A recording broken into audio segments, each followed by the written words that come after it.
Hello, and welcome back to another video. This is the 9th episode of story in which the 4th Shinobi World War was over, and Naruto was finally captured by Madara. But is hope truly gone? And what the heck is happening to the Ghetto Mazo?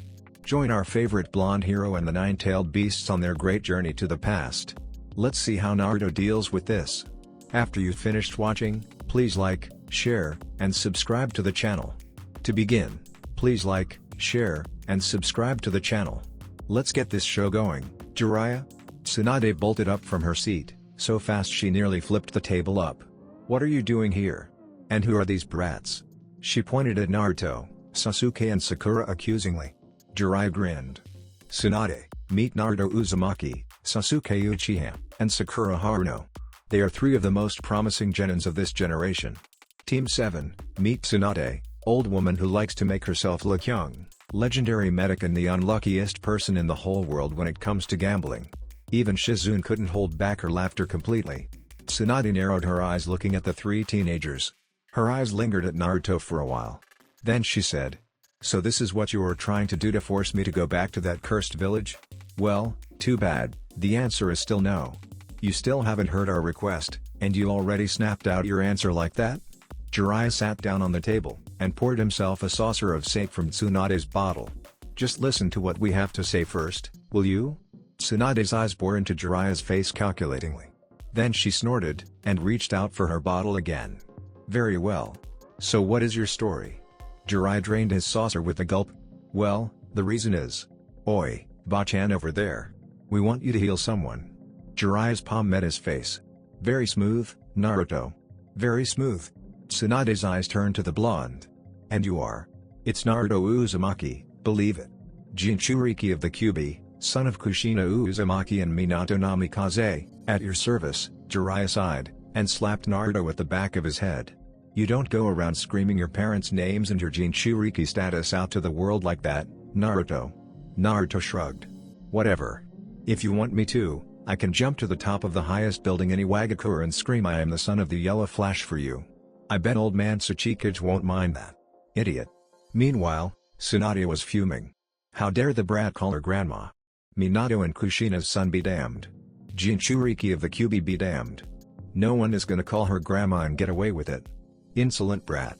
"We need you to heal the heiress of the Hyuga clan," Sasuke cut in.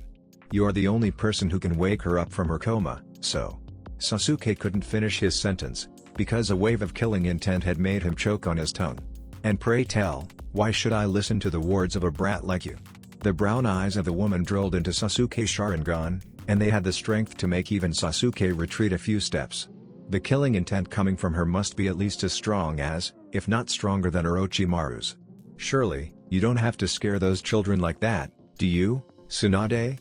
That doesn't suit someone of your status, you know." Jiraiya's voice was calm, and somewhat relaxing, but somehow, the killing intent Tsunade was exuding suddenly halted on its way and faded harmlessly into thin air. The woman glared at her fellow Sannin in annoyance. "Actually Tsunade, that's exactly what we're here for," Jiraiya continued without even flinching against his ex-teammate's glare. "The heiress of the Hyuga clan was injured gravely during a battle in the Chunin exam, and is now in a coma none of the medics in Konoha could wake her up from. That's why we're here to request your assistance. You can always treat it as a request from the Hokage himself." "So the old coot is still alive, huh?" Tsunade emptied her saucer into her mouth again. "He is a fool for taking the position of Hokage again at that age. I wonder how he wasn't killed by Orochimaru during that battle in Konoha. He is much stronger than you think, Tsunade," Jiraiya said in a stern voice. "Had it not been for him, we wouldn't have been able to kill Orochimaru and save the village." "Whatever," the female Sannin waved him off. "Anyone who takes up the mantle of Hokage is a fool. Being Hokage means putting your life at risk. And life is not the thing for anyone to bring out for gambling." "I'm starting to dislike this woman already," Sasuke, of all people, whispered into Naruto's ear in annoyance. "But anyway, we are not here to discuss about Hokage being fools or not," Jiraiya insisted. "The third has also issued a request for you to go back to lead the medical division of Konoha since you leave the village. Even waking a girl up from her coma is impossible for them. We need you there, Tsunade." Tsunade's eyes narrowed again. "So everything is just about me going back to the village, huh? Sorry, but it won't work. I won't ever go back to that accursed village." "What?" "But Hinata-chan." Naruto started to protest, but the woman cut him short. That girl? If she couldn't stay awake after a fight in the Chunin exam, then she shouldn't even have taken it in the first place. The Chunin exam is completely voluntary, no one can force anyone to take part in. It was completely her fault for stumbling into something she cannot handle. You. Sasuke growled out, but his voice was stopped by Sakura's voice, who chose this moment to open her mouth for the first time since they stepped into the pub. But isn't the duty of a medic is to help people regardless of who he or she is? The girl's voice wasn't loud or anything, but there was a deep, clear sarcastically disappointment in her voice everyone could hear. Tsunade growled menacingly. What are you implying, brat? Sakura didn't even flinch. She responded, still with the blunt and snarky tone from before. I am not implying anything, I am saying it straight to your face. I think your reputation as a legendary medic is just a hoax. What did you say? Tsunade snarled, slamming her saucer down on the table in rage. But Sakura didn't even plan to stop. She continued, not realizing Tsunade's face was turning purple. When I heard from Jiraiya-sama that you were a legendary medical ninja, I have thought of asking to become your apprentice, because I have been dreaming of becoming a medic ninja, too. But when I finally am able to meet you, I'm disappointed. You are vain, you are a drunkard, and you refuse to treat a patient who was lying at death's door. You don't even deserve to be a medic, not to mention a legendary one. Then she saw a fist launching at her face. She tried to move away to dodge, but found out she couldn't. Or rather, she could, but with the speed that fist was flying into her face at, dodging was useless. She couldn't even close her eyes. She is going to die, and nothing can help her skull from being caved in by that hammer of death. Then, to her surprise and relief, the deadly fist stopped, an inch right from her nose. Why did she? What is the meaning of this, Jiraiya? The angry voice of Tsunade snapped Sakura out of her stupor. She blinked, and saw Tsunade's arm being held back by Jiraiya, who, from God knows when, had been standing up, his arm holding Tsunade's wrist. That is enough, Tsunade, the Toad Sage said in a stern voice, his eyes bored into Tsunade's face. A person like you, trying to kill a Jinan out of rage? That's not like you at all. Humph, Tsunade scoffed, slapping Jiraiya's hand away. She asked for it herself. Then she turned to Shizune, and yelled. Shizune. We are leaving. The other woman stood up, a little bit shakily, bowed towards Jiraiya hastily and followed her master, who was pushing the door of the store open. Stop right there. Everyone turned to Naruto, who had just barked out those words. The blonde was now pointing at Tsunade, his face glowed with fury. You are not going anywhere until I drag you back to Konoha with us, he declared, while still glaring at the blonde woman. Tsunade barked out in laughters. Ha! You really think you have a chance against me? Don't even dream about it, you won't even be able to land a hit on me anyway. Naruto didn't even faze. Let's take it outside, Ba-chan. What is Naruto doing? He is going to be killed for sure. Sasuke turned into Sakura, who was trembling like crazy. Surely you're not exaggerating, do you? She is scary, indeed, but I doubt she would be able to harm Naruto. No, you don't understand, Sasuke-kun, Sakura said, still trembling. That woman. She is not the normal kind of person you can underestimate. That punch she threw at me from before. Even though it didn't hit, I could still feel my life flashing through my eyes. I really don't want to know what would happen if she actually hit me. Please Sasuke-kun. Please stop Naruto. A little further away from them, Naruto was screaming and pointing at Tsunade. Get ready to go back to Konoha, old hag. Tsunade smirked haughtily. Ha. Come back after at least 30 years, brat. The likes of you won't be able to even land a hit on me. Oh, I forgot, I have already said that, ha ha ha. Naruto gritted his teeth. Just you wait. I'm kicking your ass, and you will come with us back to Konoha. Believe it. Oh, really? Tsunade smirked. Then come at me, one hand is enough for me to stomp you into the ground. Really? If that's the case, how about two of us? From the back, Sasuke had stepped in since God knows when, his katana was already unsheathed, and was now pointing at the blonde woman. Sasuke-kun. From behind him, Sakura gasped in surprise and horror. Sasuke answered her with a grin, his eyes didn't leave Tsunade a second.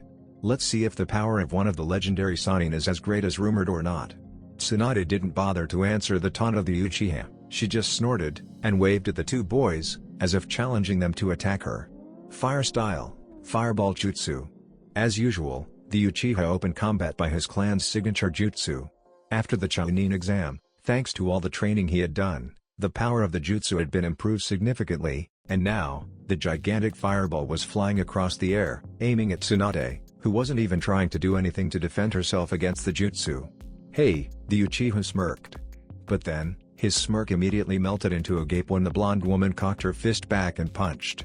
To his horror, the giant ball of fire was dispersed immediately and easily upon contacting with her fist. No, not dispersed, more like shattered. That was the only word able to convey the feeling Sasuke had right now. How someone could shatter fire with a punch was completely beyond even his wildest imagination. What the? The force coming from the punch was so great even from afar, Sasuke could still feel the air around him wheezing across his ears. If he had taken that head on, his head would have been shattered instead of the fireball. Is this the true power of a Sannin? Now he understood why Sakura suddenly became so scared. Weapon projection jutsu. From the other side, he heard Naruto yelled. With a flash of white light, 20 kunai appeared out of thin air and launched themselves towards Tsunade. But the woman didn't even flinch a bit. With a quick stomp of her right foot to the ground, a slab of dirt rose up right in front of her, and all the kunai embedded themselves into the wall and popped away harmlessly. "Hey! No fair. You said you would only use one hand." "I said I would use one hand, I never said that I would only use my hands," Tsunade taunted back, and Naruto fumed in rage. "That's not fair at all." Meanwhile, Sasuke was sweating bullets. Kakashi had stomped it into his head that one of the most important elements in a battle is not to underestimate any enemy, no matter how harmless or weak it looks. And even more important, never stuff his head into a fight he has no chance to win only to satisfy his arrogance. And sadly, in this battle, he had forgotten all of those crucial rules. First, he had underestimated Tsunade, thinking that she was only a vain old woman who was so pathetic she couldn't accept that she was old. And now, he was charging headfirst into the battle without even thinking that she was one of the legendary Sannin, the famous shinobi with the power rivals that of Hokages. Uwaya. Sasuke blinked. Naruto was back next to him since God knows when, well, more like being thrown back next to him, anyway. He realized that he had zoned out in fear for nearly a minute without doing anything but staring. "Ouch!" Naruto groaned while crawling up from the ground. Sasuke deadpanned. "What happened to you, Naruto?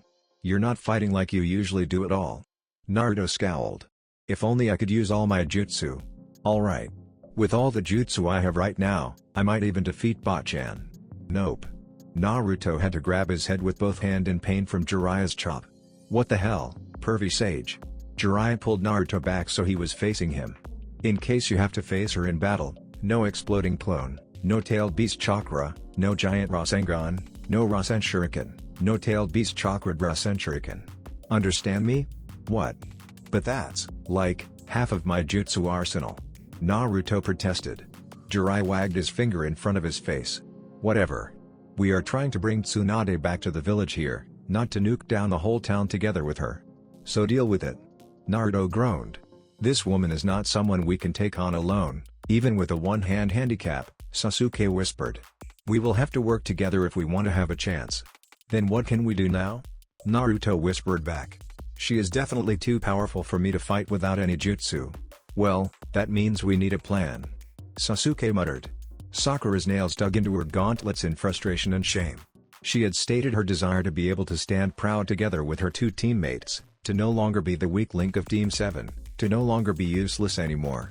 And yes, to do that, she had trained very hard, harder than she had ever trained before. But it was not enough.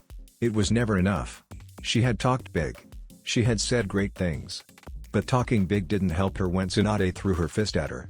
And now, she could only sit outside, watching helplessly out of fear when Sasuke and Naruto were battling the Sannin. To become their equal? How can she be their equal if everything she could do was trembling in fear? No. She won't let that happen again. She is weak, indeed, but there is no way she can accept being useless again. Go, Naruto. On it. Multi-shadow clone jutsu. Tsunade raised an eyebrow seeing 20 Naruto appearing around her. Shadow clone? Of this scale. Just like Kushina. Charge. Upon the command, the army of Naruto immediately launched themselves at Tsunade like a mini-storm of torpedoes. But want to overwhelm me with quantity? Sorry brat, but that won't work. What happened next could only be described in slow motion. The first two clones charged in, but were stopped with a punch, sending them tumbling against each other and slamming into three other clones. dispelling them in the process. 5 other clones rushed in from behind, but Tsunade only had to spin around, and before they could even realize it, 2 fingers had pierced their bellies, not unlike that of the Hyuga clan's 8 trigram techniques, but instead of sending chakra into the enemy's bodies, they struck them with such force that their stomachs felt like being ripped into shreds upon contact. Naturally, they were dispelled immediately, despite being very strong clones made by powerful chakra. 5 clones tried to ambush her from underground, but a stomp of her foot sent a tremendous shockwave into the ground, easily eradicating them. And the last 5 clones tried to jump her from above, but Tsunade easily dispatched them with a flick on one clone's forehead, sending him flying straight into the other clones. And all of those things happened in merely 3 seconds. Ouch. Somehow I feel Bachan is even more powerful than in our time. Naruto winced when the memories of the clones rushed back into his head. No shit, agreed Kurama. Remember that time when she managed to stomp you into the ground with only 1 finger? And now she is using a whole hand. Yeah, but this time I'm not alone, Naruto grinned mentally. Sasuke, now. Eat this. Tsunade's eyes narrowed when 3 Fuuma shurikens were launched from Sasuke's position towards her. Even with a veteran shinobi, controlling 3 of this type of shuriken at the same time was still an impressive feat, considering the fact that he was also trying to trick her with 3 other shurikens hiding within the 3 shadows. But not gonna work. Right before the shurikens could close up on Tsunade, the woman ducked, and flick, flick, flick. The 6 shurikens were all launched into the sky, and popped into smoke, revealing themselves to all be Naruto's clones. Obviously he was expecting Tsunade to dodge the weapons, not to destroy them all in one hit. And the real one is here, right?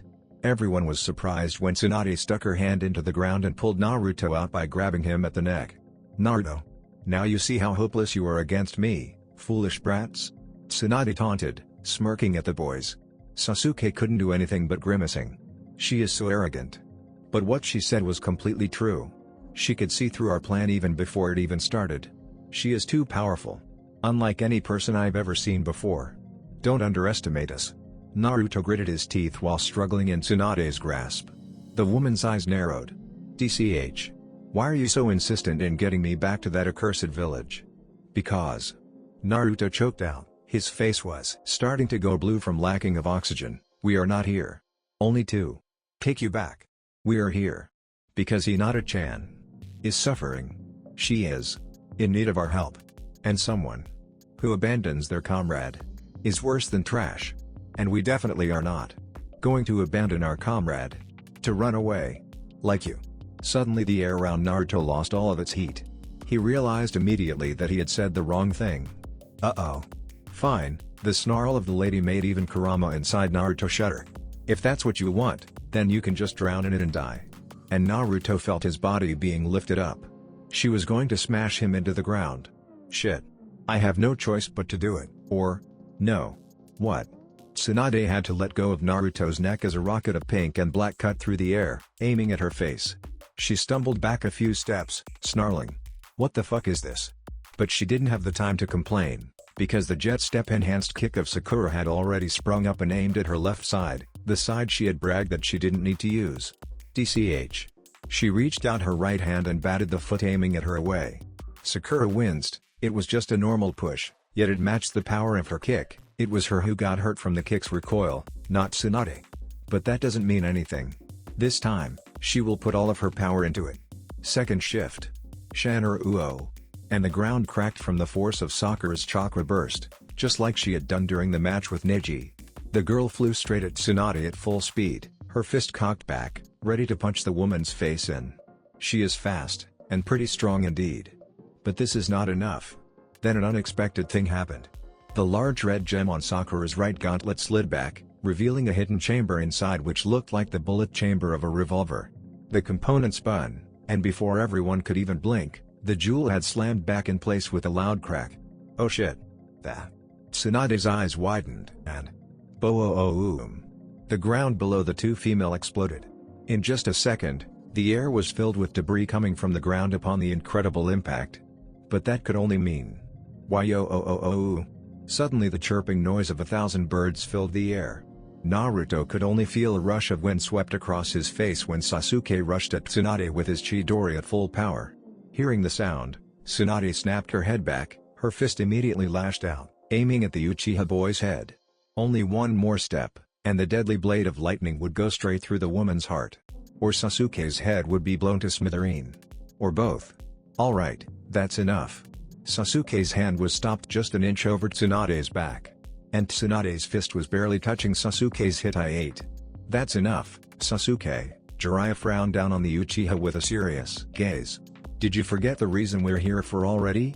The Uchiha clicked his tongue in annoyance, and the Chidori fizzled away from his hand. The sage turned to Tsunade. And you, Tsunade, do you really have to strike her down that hard? You know that she still hasn't mastered it yet, right? Tsunade scowled back. You are an irresponsible teacher, Jiraiya. Do you know how dangerous the Masamune cartridge system is? And yet you let her use it, without her even knowing what it is? Jiraiya shrugged helplessly. Well, what could I do? I didn't even know she possessed it until now. She must have bought it when we arrived here somehow. Besides, I'm not really her teacher, you know. Tsunade snorted in annoyance, and turned away. Shizune. We're leaving. Stop right there. What now, brat? Tsunade turned back and glared at Naruto, who had just shouted at her. The boy climbed up on his feet, and pointed at her. Now you have to come back to the village with us. You lost. Tsunade snorted. Oh, and why should I do that? You brats never managed to touch me once, even with 3 of you fighting and me holding back. Naruto grinned. Yeah, we didn't, but we have managed to force you to use your left hand. What? Oh. She looked down, and remembered. She realized that, when fending off the dangerous punch of the pink-haired girl, she had accidentally let herself use her left hand, just like the brat had said. She gritted his teeth. God damn it. So what now? Sasuke said, while crouching down to lift the unconscious Sakura up from the ground. Are you ready to go back with us? Like hell I will. A beat. What? What do you mean you won't? Naruto exclaimed. You promised. I said that I would only need one hand, Tsunade replied coldly. I never said that I would go back if I lost to you. Then she turned and walked away, ignoring the appalled expression of the 3 males and even her apprentice. So that's what a legendary Sannin is, huh? Sasuke snarled after her back. Bragging about your so-called legendary power, and then after you lose from underestimating your opponents, you immediately betray your words with a lame reason like that? Well, this is what I think about you. Then he spat on the ground in disgust. You really have changed, you know that, Tsunade? Jiraiya called after Tsunade. I bet Nawaki and Dan wouldn't want to see you like this. She didn't answer, just walked away with her head slightly lowered than before. Wait. What? Tsunade answered Naruto without even turning her head. I have nothing to say to you anymore. Go home, and let's make it a bet. Those words actually managed to stop Tsunade on her track. A bet, you say? 1 week. The same condition. If we manage to land a hit on you at that time, you will come back to Konoha with us and accept the proposal of the Hokage, Naruto said confidently. If we cannot, Konoha will stay away from you from now on, and never try to approach you again. Tsunade snorted, and waved her hand. Sorry brat, that condition is not enough. And Konoha will pay all of your debts, too. Deal. Jiraiya's sweat dropped. Well, she hasn't changed a bit. Sakura groggily opened her eyes. Her body was sore, and the back of her neck felt like someone had brought a hammer down on it. Ah, you're awake. All of her sleepiness and pain flew away from her body, and she bolted away from the futon she was lying on, her fist lashed out with a scream. And Jiraiya caught it easily. Geez, the sage scowled unhappily. Don't get your panties in such a twist, little girl. I might be a pervert, but I'm not a pedophile like Orochimaru, you know. Right on cue, the 2 boys of the team kicked the door open. Purview sage. What the hell are you doing to Sakura? Naruto pointed at the man accusingly, while Sasuke ran towards Sakura and pulled her away from Jiraiya protectively. The 2 other men stared at the couple oddly. Wow, you seem to be quite fond of her already, Sasuke, Naruto noted. Sasuke sputtered, and pushed Sakura away lightly, his face blushing a bit. But anyway, I want to ask you something now, Sakura, Jiraiya coughed, pulling the conversation back to its intended topic. Where did you get those gauntlets? I bought it for her as a present, Naruto raised his hand. What's wrong with it? Jiraiya sighed, and picked up the gauntlets lying at the edge of Sakura's futon. No, there is nothing wrong with it, rather, everything was right. Too right for me to believe. It's just, I'm kinda curious how and where you got a weapon integrated with the Masamune cartridge system. They are so rare, and I haven't thought I would see one in my life. Then he smiled.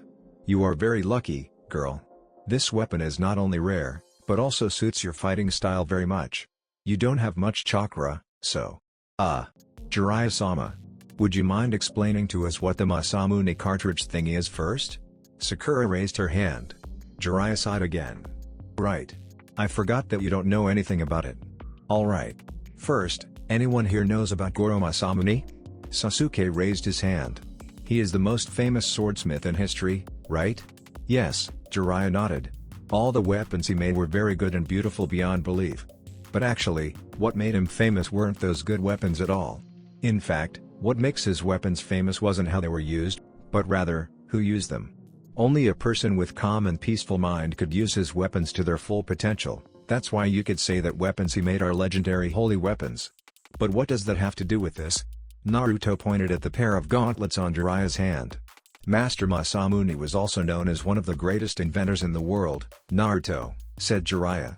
He lifted the gauntlets up to the three children's eyes. This is also one of his inventions, the Masamune cartridge system. From what I've heard about it, it is a support system integrated into weapons which supplies the user with chakra stored up in tiny cartridges during battle, adding more power into the jutsu the user performs. So that's why it is so perfect for Sakura, Sasuke remarked. She doesn't have much chakra, so it will create a spare supply of chakra for her during battle so that she can fight for a longer time, right? Exactly, Jiraiya nodded. And her techniques will become more powerful, too. So that means you know how to use it, Jiraiya-sama? Sakura asked with hope in her eyes. Jiraiya scratched his head. Sadly, my knowledge about this thing is only limited to that. To be honest, this is the first time I saw a real one. If you want to know the details, maybe you will need to go to where it was made. The old, dusty door opened with a loud creak. Hello? Sakura poked her head into the store. The room was empty of people, the same as the day she bought the weapon. But it wasn't a mess like the other day anymore. There was no trace of dust on the walls and shelves, and strangely, nearly all the exhibited goods of the store were moved somewhere else, making the room seem larger and cleaner than before. Not here again? What's wrong with this guy? Who said I'm not here? Sakura screamed and launched her fist back again, and this time, the blacksmith dodged to a side. Won't block my punch again, eh? Sakura teased him, and the man stared at her with a deadpan expression. No thanks. Having my arms blown off is just not worth it. Sakura withdrew her arm, and the two separated. The blacksmith didn't look so different from the first time they met. Still the red and white hair, the dark and muscular body, the stoic expression. But Sakura had to raise an eyebrow when she saw the apron on the man's chest. An apron? Really? Yeah, thank you very much for coming right when I'm cooking my lunch, the man snarked back. Now I will have to heat everything up again. It made Sakura blush a bit. She hadn't bothered to check the time before arriving here. Sorry, she mumbled. Nah, don't mind it. He waved her off, and pulled out two chairs nearby. Each person sat down on one. So you finally realized what these gauntlets can do, right? Asked the blacksmith. If not, you wouldn't have to come back here so early. Sakura nodded. Yes. But I don't know how to use it again. I don't even know how I did it in the first place. I only remember that I was rushing at the enemy, screaming something. Then she chopped me at the back of my neck. And after that, I can't remember anything else. I see, the blacksmith nodded. And I assume you come here to ask me about how to use it? Yes. Very well, the man said. He reached out his hand and took the gauntlets from Sakura's hand. He pressed the red gem on the right gauntlet, and it slid back, revealing the compartment inside. With a click, the part detached itself and rolled out on the blacksmith's hand. Here you go. He lifted something small and coppery up to Sakura's eyes. It looked like a bullet cartridge. This is a cartridge, one of the core components of the Masamune cartridge system. This should be the one you used up yesterday. These cartridges act like the seal you ninja tend to use to store chakra inside. But when you pump your chakra into this, Sakura gasped when the tiny thing on the man's hand started glowing with a bright blue light. Inside the cartridge, a blue crystallized substance started forming, more and more until it filled the cartridge completely. You see that? The blacksmith continued, slightly losing his breath. These cartridges are tools to crystallize chakra. After you charge them fully, like this, and load it into the system, the crystallized chakra will be converted back and sent into your body, supplying your body with chakra. That's why chakra-based attacks, using this weapon as a base, will be boosted tremendously in power, as more chakra is added into the techniques. You can use chakra? Sakura blinked. But you are not a ninja. The man snorted. Who said that only ninja could use chakra? Yes, it's true that the first person who discovered chakra was the Sage of Six Paths, the progenitor of ninja, but there is chakra within everything alive. What matters is that you have enough skill to utilize it or not. So how much chakra did you put into this? Sakura picked the cartridge on the blacksmith's hand up to see. This contains about a sixth of my chakra, the man answered. However, I have to warn you, using this system is like trying to forcefully inject chakra into your network. So, don't even think of abusing it, it will just bring you more harm than good. Sakura winced. She, of all people, knew well enough what could happen trying to pump more chakra than her body could handle into her chakra network. She would have to ask Kakashi-sensei to train her body more after this. Ew. That idea came out so wrong when she thought about it. So how can I activate it? The blacksmith scratched his head.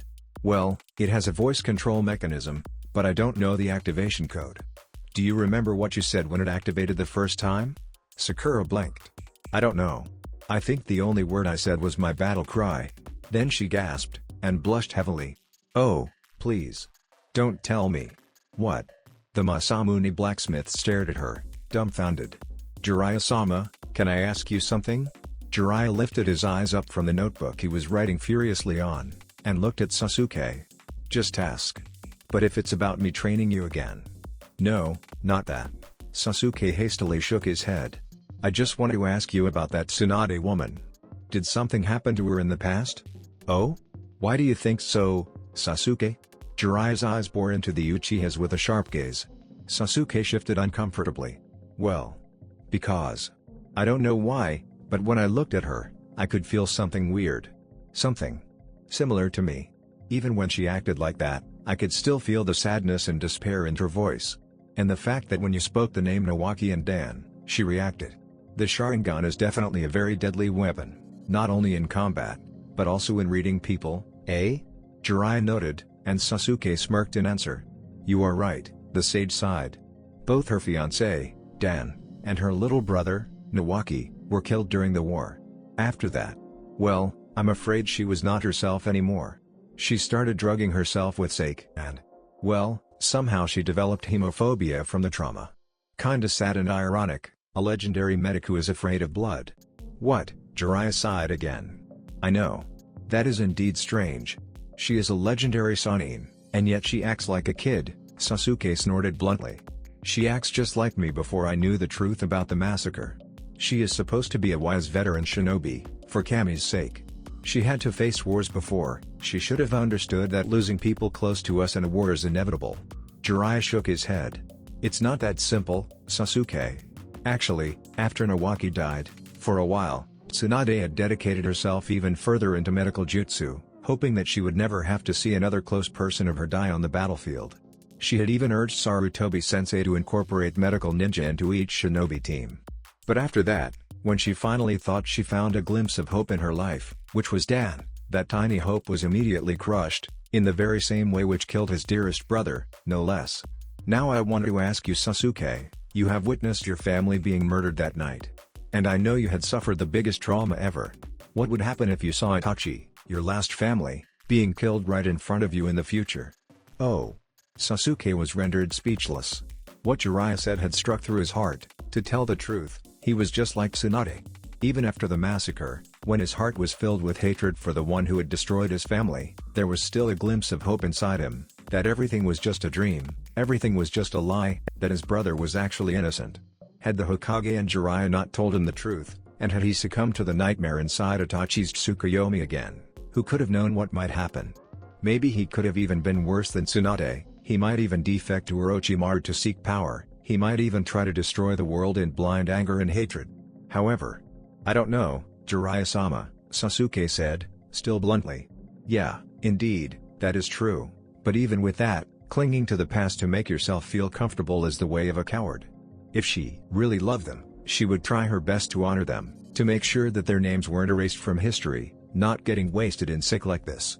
To me, even Orochimaru is still better than the like of her. Then he walked away, leaving Jiraiya alone with his thought. Ugh. It's completely impossible. Sakura stopped her routine of push-ups and raised an eyebrow at Naruto. "What's wrong, Naruto? I thought the word impossible didn't exist in your dictionary?" she teased. Naruto grimaced. "Yeah. But have you ever tried combining two elements together? No matter how hard I tried, it just won't work." "That's what you get for trying to do the impossible," Sasuke, who was practicing with his katana, snorted. "Don't you remember that the skill to combine elements is considered Kekkei Genkai?" "Nah, you're wrong," Naruto shook his head. "The QB told me that combining elements together was easy and everyone could do that if trained enough." "Humph. Easy my ass. I could only do the first step, the others, I cannot even understand." Sasuke blinked. "Huh? How?" "The first step is to perform 2 or 3 elemental transformations at the same time in your body," Naruto explained. "I can do that step, it's incredibly hard, but I managed it. Well, 2, I mean, 1 in each of my hands. But the next one is just ridiculous. How in the world can I fold the 2 types of chakra into the needed element? And if I cannot do that, how can I manage more than 2 elements, or use shape transformation with it to use jutsu? Ugh. You can use 2 elements at once?" Sasuke blinked again. "How did you manage that?" Naruto winced. "Well, she trained me to do 2 different things with 2 hands at once. For example, I had to draw a square with my left hand, and a circle with my right hand. I had to use hundreds of clones to train like that for a month to even have an idea how to do it. And the memory backlash. Ugh. I got a headache for a week. At least I didn't go into a coma. Hundreds. Sakura counted in her head, then gasped. "Holy shit.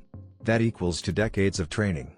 How in the world could you survive that being stuffed into your head?" "But I think that alone was kinda enough," Sasuke noted. "Just think of those Rasen Shuriken things with wind and fire elements being thrown at the same time." He trailed off, and shuddered. "Why do I suddenly have the feeling that I have just unleashed a horrible monster into this world?" But it seemed Naruto got a different idea, because his eyes suddenly widened. At the same time. Rasen Shuriken. I got it. Sasuke, you really are a genius. Thanks?" Sasuke blinked, dumbfounded. Tsunade scowled from her hiding place. She knew that, no matter what powerful jutsu they had, if she went at them seriously at full power, they would not stand a chance against her. But why? Why did she have a feeling that she didn't want to go all out at them? "Isn't it obvious? You have taken an interest in them." Tsunade turned her head and glared at Jiraiya in annoyance. "You again? Why can't you stop stalking me for a while?" Jiraiya jumped down from the branch he was standing on. "What? I am just checking on my team, you know. After all, I'm the captain of this team for the mission, right?" Tsunade huffed and turned away. "Come on now," the sage grinned. "I can see that just by looking into your eyes. I have never seen any team with so much potential in my life. Maybe it's time for you to choose one more apprentice, eh?" Tsunade didn't turn back, but anyone standing there at that time could feel her face twist into a big scowl. "You're a bastard, Jiraiya," she snarled. "I will not ever take another apprentice again, I told you," Jiraiya sighed. "Seriously, Tsunade. After all those years, I think this is the time for you to let go of the past. No matter how much you mourn them, they won't be back. They had sacrificed their lives for noble causes. It would be better if you let them rest in peace and don't make them sad about how you have become because of them." Then he saw Tsunade's face appearing just an inch before his nose. "Don't you dare mention them in front of me," she snarled. "Who do you think you are? How in the world can you know what they want?" Jiraiya didn't even flinch. "Yes, I can't. But that also means you cannot, either. Just look at how you are right now. Even a living people would feel sad with what you are doing. You are just torturing yourself out of guilt. You feel guilty of that thing on your neck, right?" Unconsciously, Tsunade's hand rose to grasp the necklace hanging around her neck. The edge of the cold gemstone cut into her palm. The cursed gemstone of the first Hokage, her grandfather, which brought death to every people except her who dared wear it. It had taken the lives of her little brother, and of her fiancé. "I am not," she insisted, and turned away. "Tsunade, what answer would you give if Orochimaru reached you and offered to bring them back with forbidden jutsu for you to help him destroy Konoha?" Jiraiya suddenly asked. The sudden question felt like a hammer smashing on Tsunade's ears. "What kind of question is that?" She scowled. "Of course I would." The words stuck in her throat. "Yeah, what would I do?" "Tsunade, a Chunin told me that if you really love someone, you should honor them instead of dirtying their names," Jiraiya said, and Tsunade snorted. Humph. So now you have stooped to the point you listen to a mere Chunin? Jiraiya shook his head. I would listen to anything I deem right, Tsunade. And I hate to say it, but this time, that mere Chunin is wiser than you. Just look at you right now, you are nothing more than a mere shell of what you used to be. You have become blind, Tsunade, your love for them is admirable, but acting like you are doing right now is not a good way to express it. There is no way to bring them back, if there was, it would just be inhumane and evil. You have to accept it and move on, Tsunade. The legendary medic's heart throbbed painfully upon hearing those words from Jiraiya. It was true that she wanted to see Nawaki and Dan again. She wanted to touch them, to talk to them, to tell them how much she loved them, and to tell them how very, very sorry she was.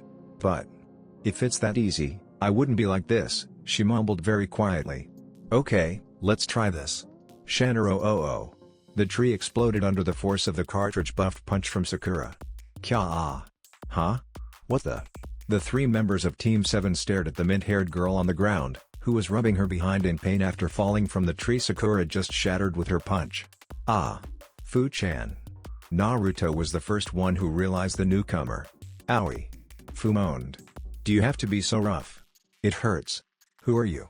Sasuke glared at Fu, while drawing his sword. Why were you stalking us?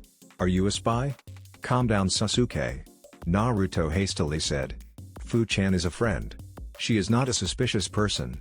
Uh-huh, Sasuke raised an eyebrow, definitely not convinced. Hey! Wait a second. Sakura's eyes narrowed. Could it be? Is she the girl you told me that? Yes, she is. Naruto jumped into Sakura's mouth before she could finish the sentence, blushing heavily. He reached out his hand, pulling the Taki girl up. Fu-chan, meet Sakura and Sasuke. Sakura, Sasuke, Fu-chan. She is from Takigakour. Fu bowed in answer. Nice to meet ya, Sasuke-san, Sakura-san. Let's be friends. She smiled cheerily. Sakura sweat dropped. Is she always like this? She whispered into Naruto's ears. Yes, she is, Naruto whispered back. So she is here to stalk Naruto, huh? Sasuke nodded sagely. Congratulations, Naruto, you got another girl in your harem.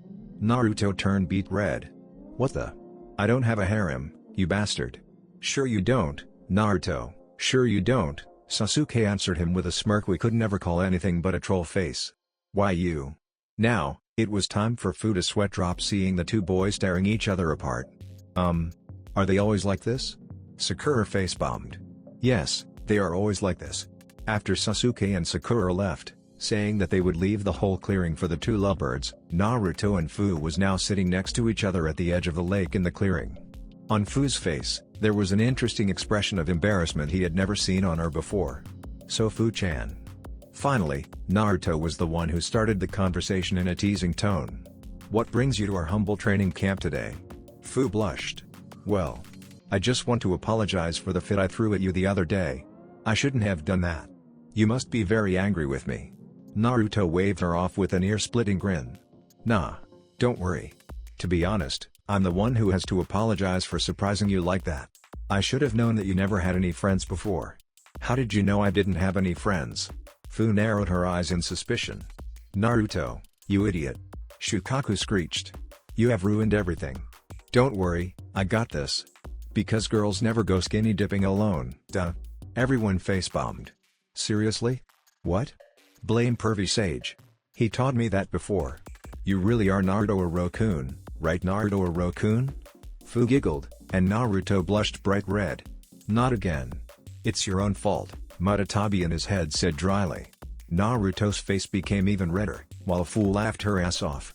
Finally, after she managed to calm herself down, Fu shook her head. No Naruto-kun. Actually, people don't want to get close to me because of another reason. And the word stopped dead in her throat. Her brain started going overdrive. The urge of bolting up and running away started to run haywire inside her body again. Then she felt Naruto's hands clasping on her shoulders. You won't get away this time, Fu-chan, he said in a low, dangerous voice. You are not going anywhere until you tell me what is wrong with you. This was the first time in many years she really wanted to cry. What should she do? I am that container oh fat-tailed beast pleased and thought him. Oh Kami. She had said it. She had blurted it out. She snapped her eyes shut, waiting for him to scream in disgust and fear and push her away. Huh? Is that all? I thought it was something big. Fu's eyes snapped open. What? But I got a. She winced while saying this word. She really didn't want to call her friend this, but a monster inside me. How can you say it like it was nothing like that? Naruto shrugged. Maybe because I also have one, you know, Fu gasped. You also have one? But Naruto pulled his shirt up, revealing the seal on his stomach. See? I'm not lying to you, believe it. Fu stared at the seal as if she was hypnotized. She couldn't believe that she would one day meet someone like her. So, who do you have? Naruto answered cheerily. I hold Kurama, number 9. Ah, he has Kuronijin. Chomei and Fu's had noted, but Fu didn't hear her quite well. She was still busy trying to digest the little piece of information she had just heard. The boy in front of her, holding the most powerful of the tailed beasts inside him. You holding? Fu-chan. Hey, Fu-chan. Now you're the one who is zoning out. Huh? Fu blinked, and saw Naruto's face right in front of her, pouting not unlike herself when Naruto zoned out while talking with her. She blushed. Ah, no, Naruto-kun, I didn't. What are we talking about again? She asked sheepishly. Naruto pointed at her stomach. Her face went even redder. Odato. I didn't know you wanted that, Naruto-kun. Now it was Naruto's turn to blush. What? I'm not asking about that. I just want to ask who you're holding, that's all, believe it. Ah. Fu nodded in realization. Ah, well, I hold Chomei, the lucky 7. She smiled. She is really cool, I tell you. She is actually the reason I can stay this happy for a long time, you know. I must say. She really has been my only friend for a very long time. Silence filled the air for a while. Then Naruto grinned. Well, that means you will have another friend now, eh? I also know another one like us, maybe someday I'll introduce you to him. Really? Fu's pretty eyes brightened with hope. So it means I can have more friends. Yup, Naruto nodded with a smile. And there are many other friends in Konoha, Suna and Kiri too. I will introduce you to all of them, and we can all be friends. Fu's stomach bubbled up with anticipation. Is it true? Is she going to escape this lonely fate, and have friends for the first time in her life? And Naruto yelped in surprise when he felt Fu's arms wrapping around her neck. Thank you, thank you, thank you, thank you. She chanted non-stop to his ears while straddling him, and Naruto couldn't do anything else but patting her on the back. This feels kinda familiar. And awkward too. Everyone in Naruto's head rolled their eyes. And he could feel his face heated up from the intimate action of the girl, and little Naruto started rising in his pants. Damn, this hormonal body of a teenager he was stuffed into again. Yeah, puberty sucks. Having to go through puberty a second time sucks even worse. You should feel lucky you are not a girl, Naruto-kun, Muratabi said. If you know what happened when Yugito-chan went into puberty. Please, don't. Yeah, and Fu-chan too, Chomei also piped in. I still remember the time she craved for half the storage of ice cream in Takigakure. Okay, stop please. Humph, they are nothing comparing to Kushina when she was on her period. Cut it out, girls. So this is where the Seven Tails is, huh? Hey, I think I finally got it. Boom. God damn it. Alright, Ba-chan, prepare to have your ass kicked. Oh? After I stomped you to the ground earlier, you can still stand there and say those big words. Tsunade taunted the 3 Konoha shinobi. Naruto just grinned. Just you wait, Ba-chan. We are not the same people you used to punch around a few days ago. Next to him, Sakura and Naruto also smiled, Sakura putting on her gauntlets, Sasuke unsheathing his swords. Jiraiya stood at the edge of the battlefield, looking at the two sides with an amused grin. Tsunade's face twisted into a menacing grin. Good. Then let's see how well you fare against me this time. Bring it on. The 3 children looked at each other and nodded. Then, with a loud whoosh and a puff of smoke, Sakura disappeared from her place, and suddenly, she was in front of Tsunade, her fist cocked back. Sakura, your jet step is good when fighting at close range, but when you need to approach the enemies quickly, I don't think it is very good. The body flicker technique is better in this case, in my opinion. Yes, it definitely is. Thank you, Sasuke-kun. Shanaruo, Sakura yelled out her signature battle cry, and launched her fist forward. Upon the command, a cartridge was immediately loaded into the gauntlet, and the punch exploded with power and speed from the boost of the tiny device. So she has mastered it, huh? Tsunade leaned aside to dodge the punch of the girl. The fist soared across her face, and she could feel the rush of wind sweeping past her nose. She immediately turned on her feet, and delivered a chop at Sakura's neck. But she had underestimated the growth of the Haruno girl. Her skill in jet step, after a week of training non-stop in every possible situation they could think of, had advanced to the point it became like her reflex. Seeing the deadly hand aiming at her neck, Sakura immediately pushed chakra out of her feet and detached herself from Tsunade, and the hand only scratched her neck a little bit. And immediately when her feet touched the ground, she sprung up and sent a spinning kick on Tsunade's exposing left side. But Tsunade didn't even bother to block. She reached out her right hand, and pushed at Sakura's chest. The push didn't seem to be anything special, but Sakura was thrown away violently like a rag doll. The girl flew across the air, but immediately backflipped and landed on the ground gracefully like a dove. Strangely, on her face, a smile bloomed. What? Then Tsunade realized. Behind her, Sasuke had appeared since God knows when, and was now swinging his katana on her waist. But it was still too easy, she could avoid it with only a step. Too easy. Oh crap. And it seemed her instinct was not wrong at all, because right then, lightning chakra burst out from the blade, lengthening it. She wouldn't be able to sidestep it. There is only one way. She jumped up, and the lightning blade just soared harmlessly below her feet. Naruto, now. What now? Then she saw it. The blonde boy, son of Minato, Naruto, was holding a blue sphere of chakra on his hand. The Rasengan. But it is a melee attack, he won't be able to reach me. Then he threw it. Tsunade's eyes widened when she saw the chakra sphere advancing towards her. Oh, now that's just fucking cheating. She immediately coated her hand with as much chakra as she could, and backhanded the deadly attack. The Rasengan was bashed aside, it flew to a cliff nearby and took out a chunk of it. What, do you think they would bring a fight like this to the middle of a town? Aw, that's so unfair. Naruto complained.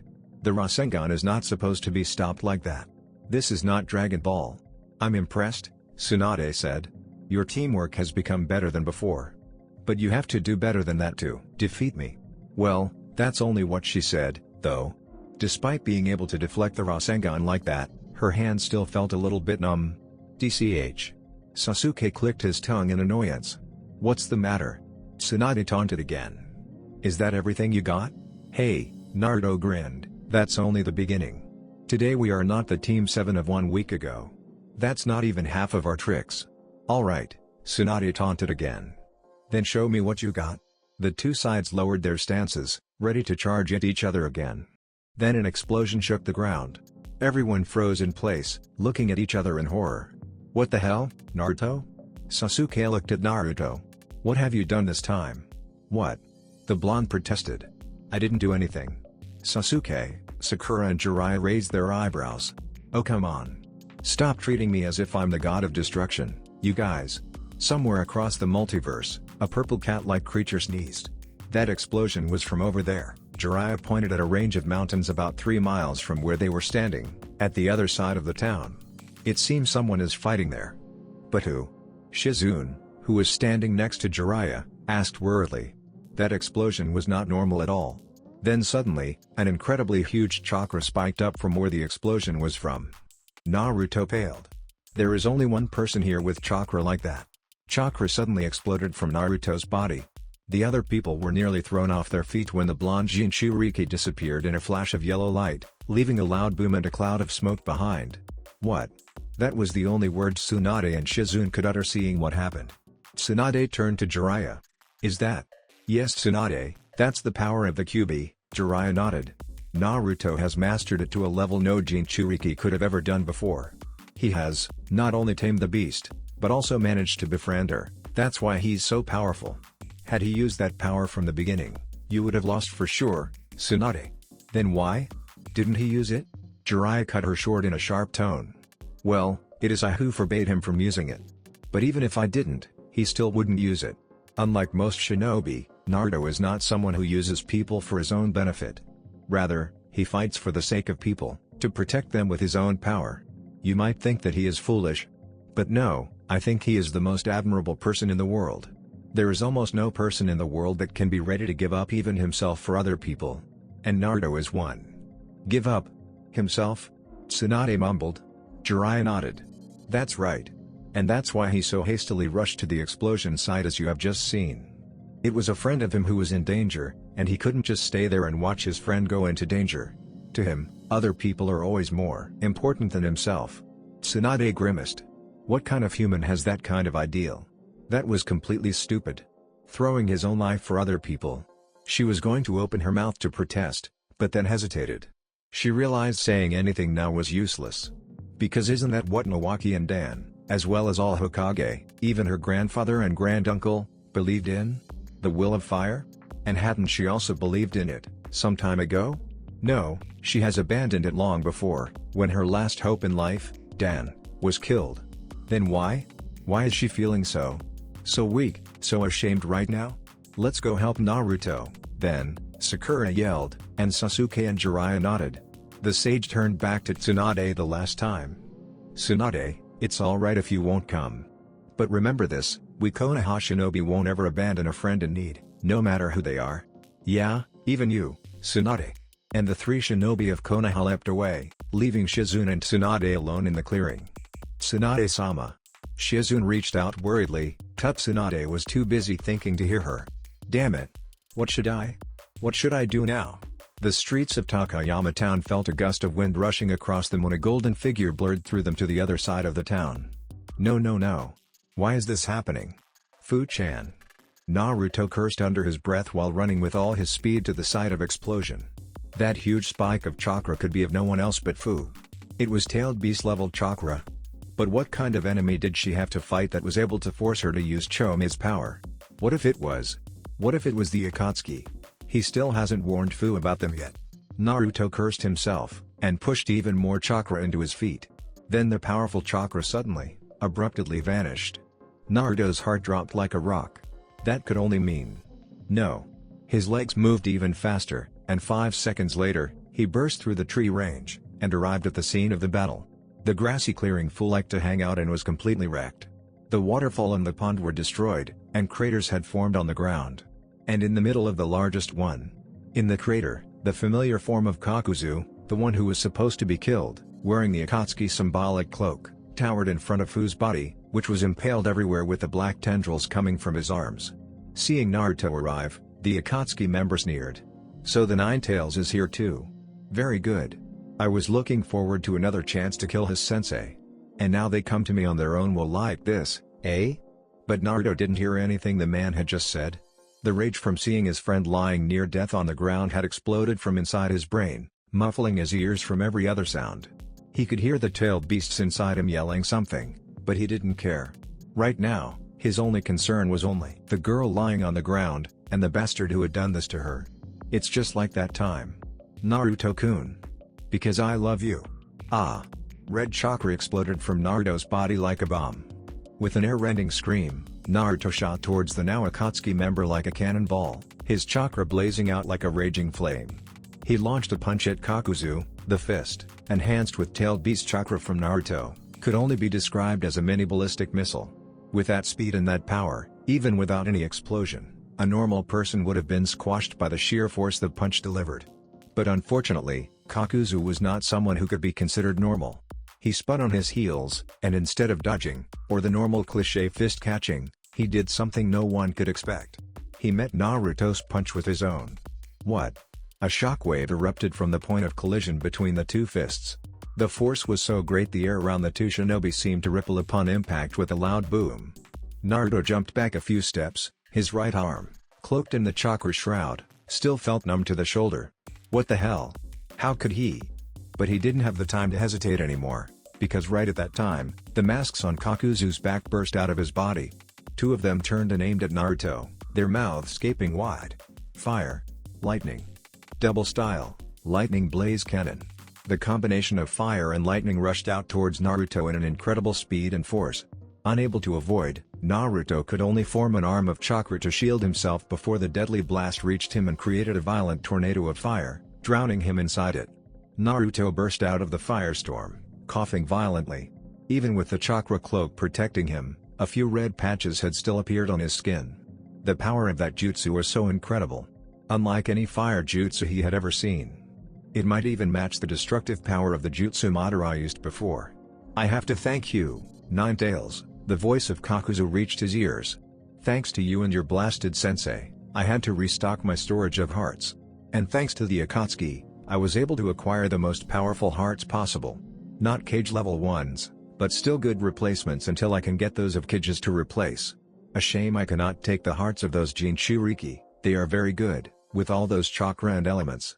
Don't you dare say things like that in front of me, Naruto bellowed in utter rage. Chakra exploded from his body even more, and a blood-red Rasengan started forming in his palm. Then he felt something coming from the left.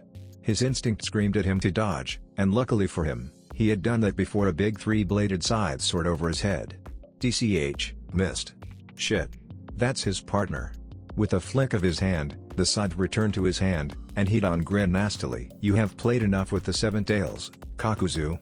Now it's time for me to have a sacrifice for Jashin-sama. You cannot kill him, Hidan, Kakuzu reminded him. He is the Jinchuriki, we cannot kill him until he is extracted. You don't want to anger leader from that. And Itachi won't be happy if you do that, Hidan laughed. Ha. Screw Itachi, who cares what he thinks? Even if I cannot kill him, I'm always allowed to play with him a bit, eh? Then with a surprisingly quick movement, he swung the heavy scythe at Naruto. The blonde was caught off guard, he didn't think something that big and heavy could be swung that fast. He pushed chakra out of his feet and rolled away, and the three blades of the scythe stabbed into the ground. What's wrong, Nine Tails? Hidan laughed gleefully with a mad expression. So you're just a fucking pussy after all? Cannot do anything but run away? That scythe is dangerous. I must destroy it. Naruto immediately spun chakra in his palm. In 3 seconds, a big Rasengan formed on his hand, and with a kick to the ground, he launched himself at Hidan, who raised his scythe to block. The spiraling sphere slammed at the blades mercilessly. For a second, it seemed Naruto had got an edge. But... ha! Naruto was thrown away when Hidan grabbed the handle of the scythe and swung hard, and the Rasengan was dissipated violently into a burst of chakra. The blonde crashed on the ground painfully, his mind spinning. How could a mere scythe withstand the power of a Rasengan of that scale? You think destroying a weapon made of adamantine is that easy? Think again, little fucker. Had Naruto been researching more, he would have known that adamantine is the mythical material which is said to be the hardest material in the surface of the planet, harder than even diamond, and blah blah blah. But there was no time to worry about that, because the scythe made of that material was now aiming for his head, despite the warning of Kakuzu not to kill him.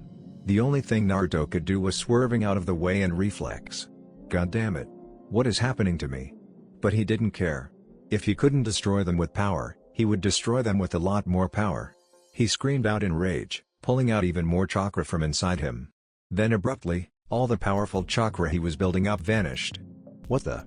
And the next thing Naruto knew was he was pulled into his mindscape. Naruto opened his eyes to see the tailed beasts sitting around him, staring down at him from above. What are you guys doing? Why did you retract the chakra like that? I needed to fight them, Naruto snapped angrily. Naruto, calm down. You are letting anger cloud your mind. You cannot fight in this state. Naruto blinked. What?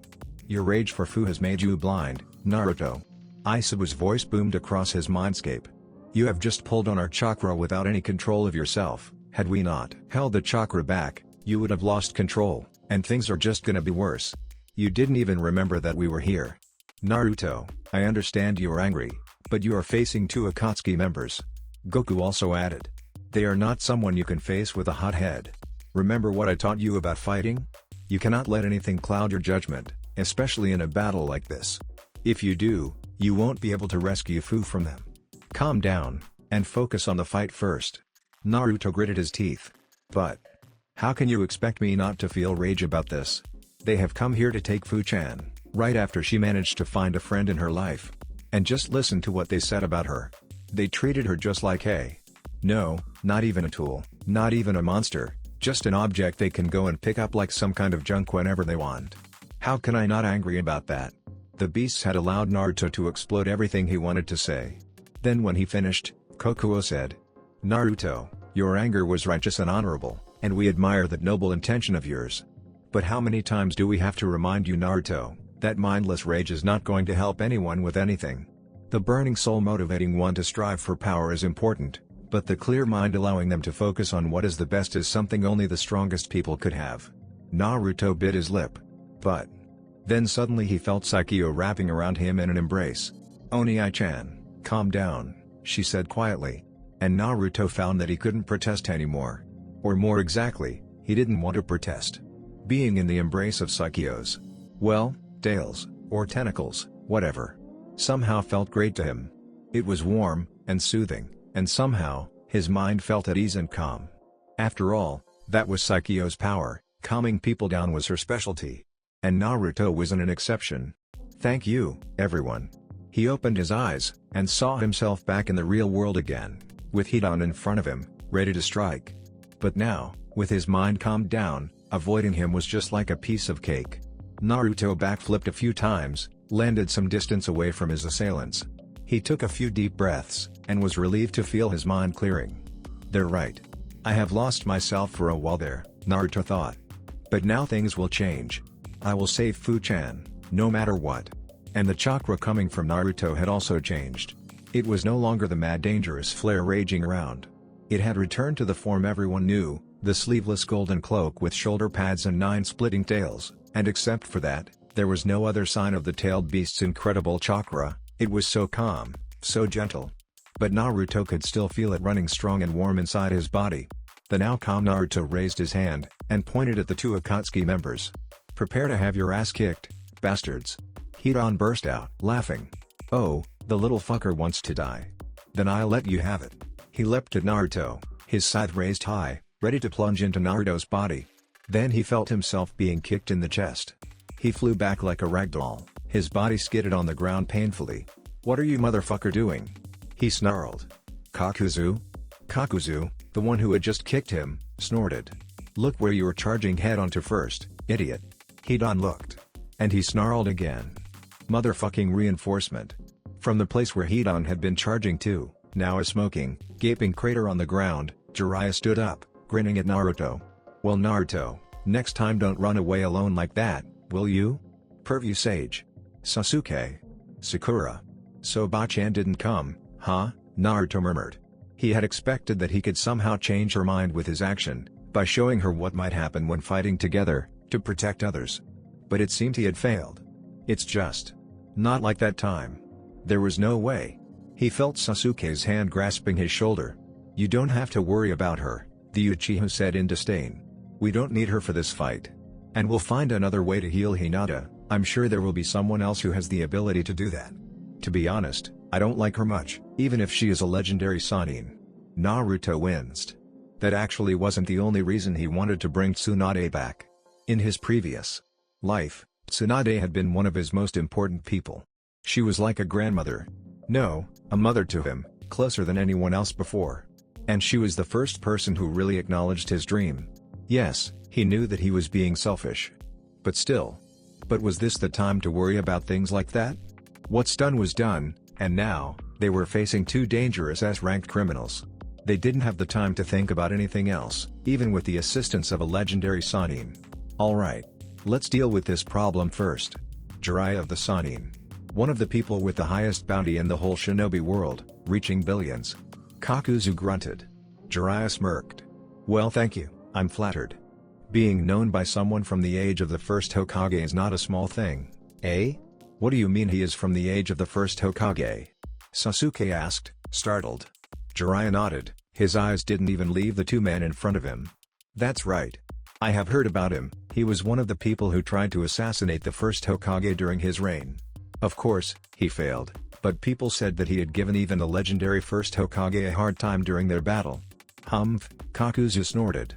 "Indeed. But outside of the fight with that Kakashi brat, that was the battle I have suffered the most humiliation in my whole life. God damn it." From the side, Hidan brandished his scythe and yelled.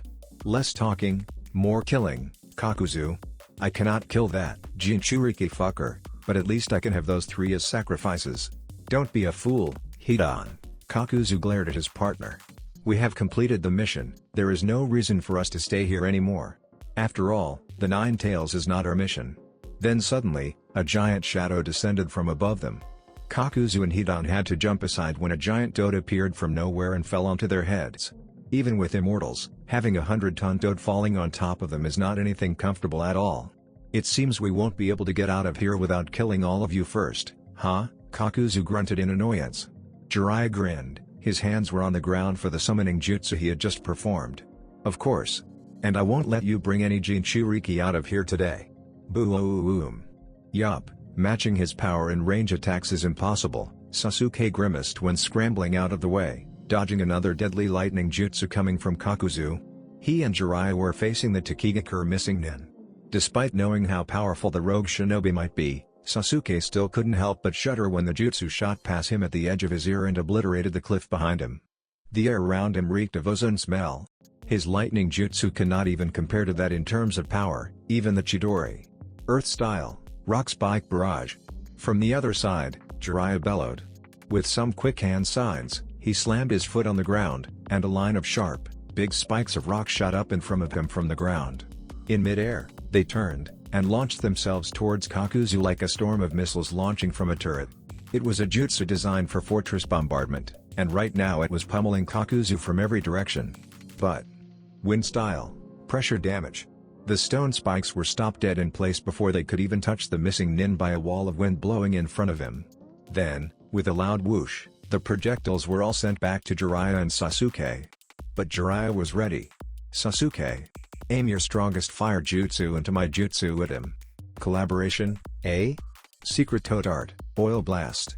Fire style, great fire annihilation.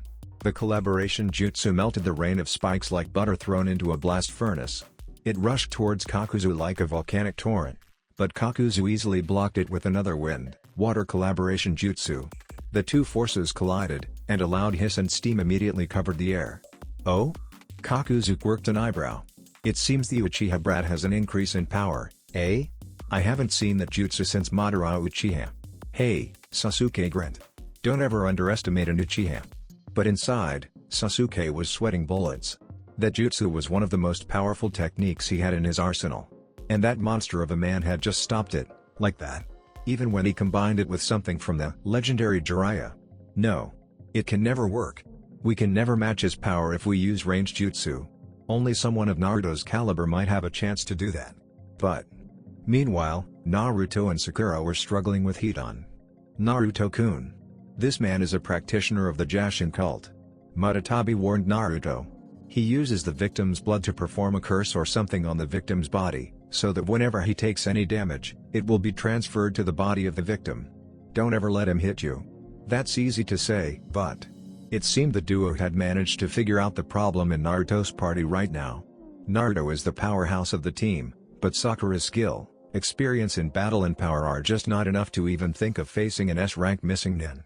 Maybe that's the reason why they had separated them like this. They wanted to force Naruto to focus on protecting Sakura to fight effectively. And it seemed their strategy was working, at least for now. Since the start of their fight, the zombie Jashinist had only focused on attacking Sakura. Whenever the girl tried to make some distance between them, he would immediately close in and attack her in close range. Naruto gritted his teeth. He couldn't use his more destructive jutsu without getting Sakura caught in it. He could try to throw the Rasengan just like he had done when fighting Tsunade, but that would risk hitting Sakura instead, considering they were too close to each other. Plus, his adamantine scythe was incredibly dangerous. Not only was it absurdly sharp and hard, the range it could cover was also very broad, and with a chain at the tip of the handle, the scythe was effectively turned from a close-ranged weapon into a mid-ranged weapon. And as Sakura and Naruto couldn't let it touch them if they didn't want it to draw blood. It was surprising that Sakura still hadn't got hit by that dangerous weapon. Besides, that strange sensation he had felt under his feet since the beginning of the battle intrigued him so much. But he couldn't understand what it was.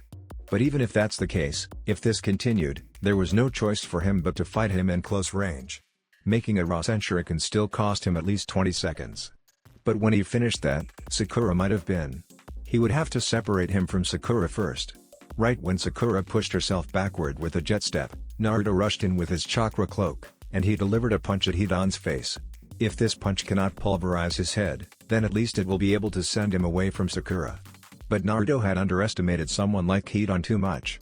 S-ranked shinobi aren't just for show, even the weakest of them has abilities exceeding that of a normal human. Therefore, it wasn't anything surprising when he dodged Naruto's punch easily by leaning his head aside. Or had he? Shadow Clone Jutsu. 3 shadow clones popped into existence in front of Hidan, who was too surprised to react. Nah. Ru. 2. The 3 clones chorused while kicking Hidan in the chest, sending him flying backward, towards where another clone was waiting. Uzumaki. The waiting clone was ready. When the ragdoll named Hidan arrived, he backflipped, and delivered another kick to his exposing back. The kick enhanced by Naruto's chakra cloak had enough power to launch the Jashinist to the sky. Not wasting a second, the real Naruto leapt after the flying man in a yellow flash. Rasengan barrage. And thrust the Rasengan on his hand into the man's stomach. The man was shot to the ground like a cannonball. Even if that couldn't kill him, it would still give him a whole world of pain. Pop. Or not. It turned out the Hidan Naruto and Sakura just fought was just a shadow clone. The real Hidan popped out from behind Naruto, and swung his scythe with the intention of decapitating the boy. Luckily, Naruto had managed to sense his intention and ducked right before the blades could touch him. See that, Ninetales? Hidan laughed and boasted loudly. No matter how powerful you monsters are, you will just be my sacrifice for Jashin-sama. That last scream was because Sakura had just slugged him in the face. Let's just say eating a fist enhanced with chakra bullets to the jaw hurts. Apparently, the bones in Hidan's lower jaw were all shattered, and the trees at the end of the clearing shook dangerously, sending a rain of leaves down on the missing nin, who was lying on the ground dazedly. Ouch. I doubt even the most fanatic masochist could enjoy that, Juki said with a wince. Yeah. Somehow Sakura is even more dangerous to me than in our timeline, Naruto agreed, and shuddered. He would never dare to annoy Sakura again. Ever. Yugu boog boog, was the only thing Hidan could croak out with his broken mouth. Maybe he was complimenting Naruto and Sakura for the hit. Or maybe he was cursing the two shinobi. Naruto's sweat dropped. I can't understand what he was saying. But Hidan suddenly made a quick movement with his hands. Naruto and Sakura's eyes widened. That was... oh crap. From the ground, pillars suddenly erected around Sakura and Naruto. And before the two Konoha shinobi could even react, they had felt thousands of volts of electricity arching through their bodies. They had been trapped inside Hidan's ninjutsu from the start.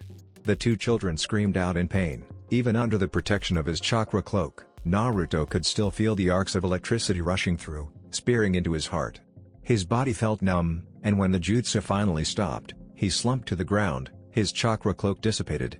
But his mind didn't have anything but the girl beside him. Sakura.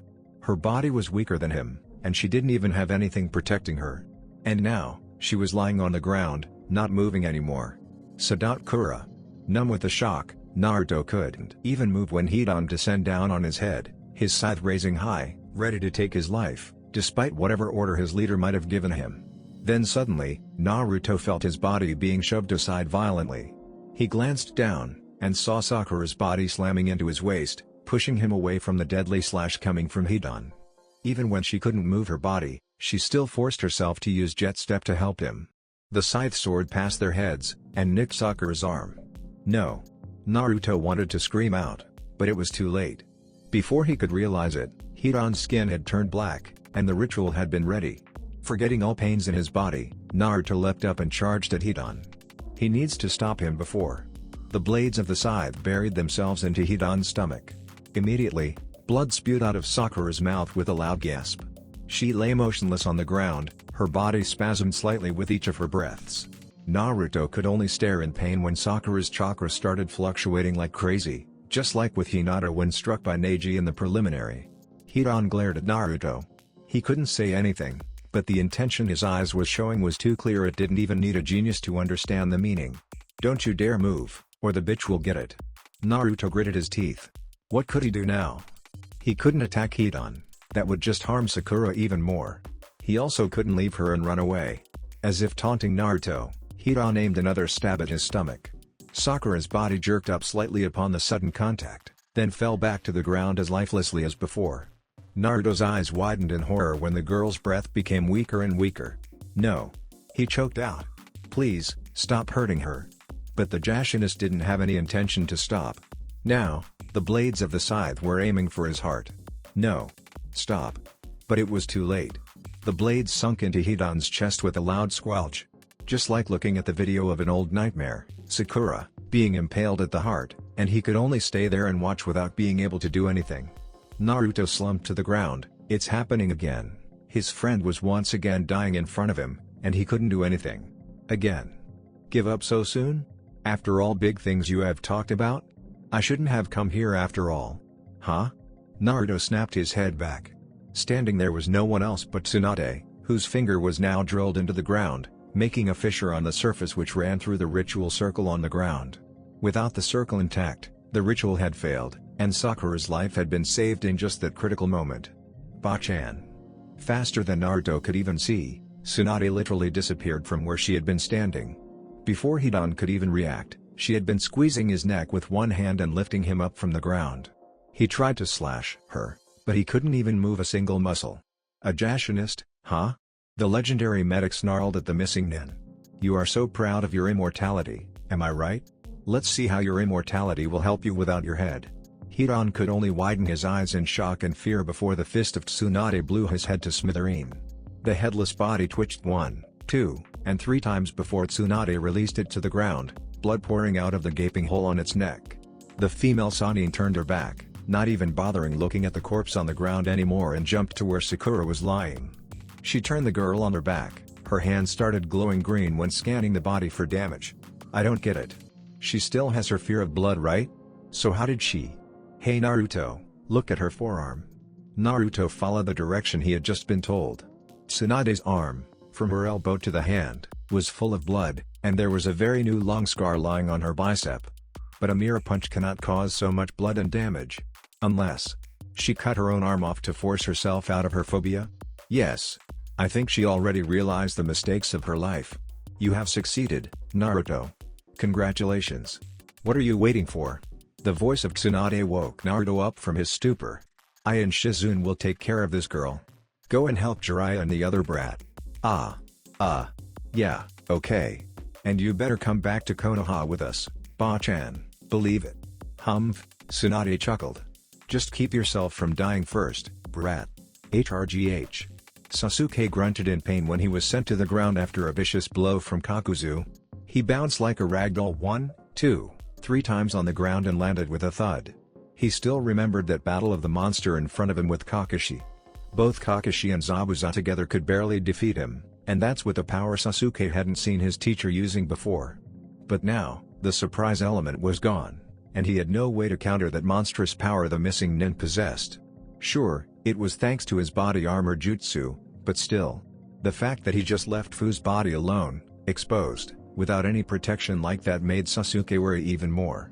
If the one they were fighting was someone else, it could be dismissed as an amateur mistake, but with someone like this monster, it could only mean that he didn't have anything to worry about losing the body.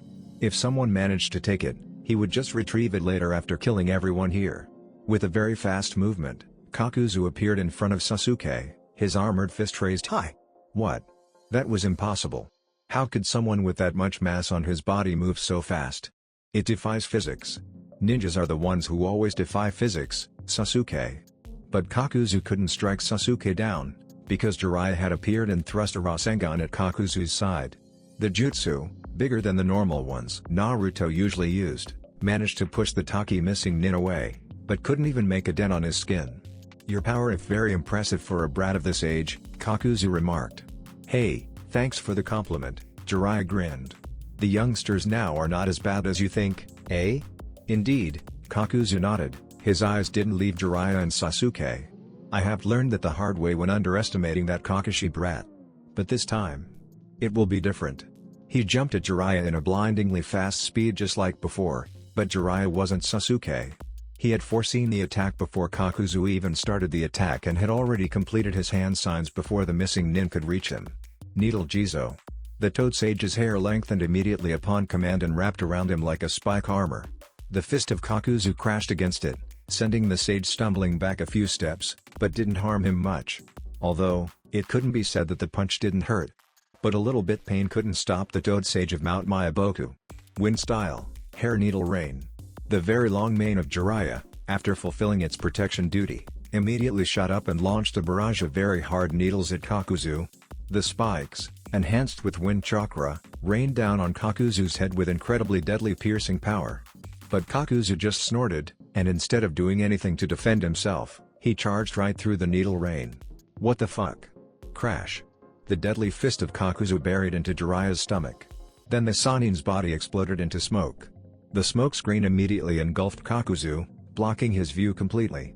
But of course, someone as experienced as Kakuzu, who had suffered from this trick once, wouldn't let it happen again.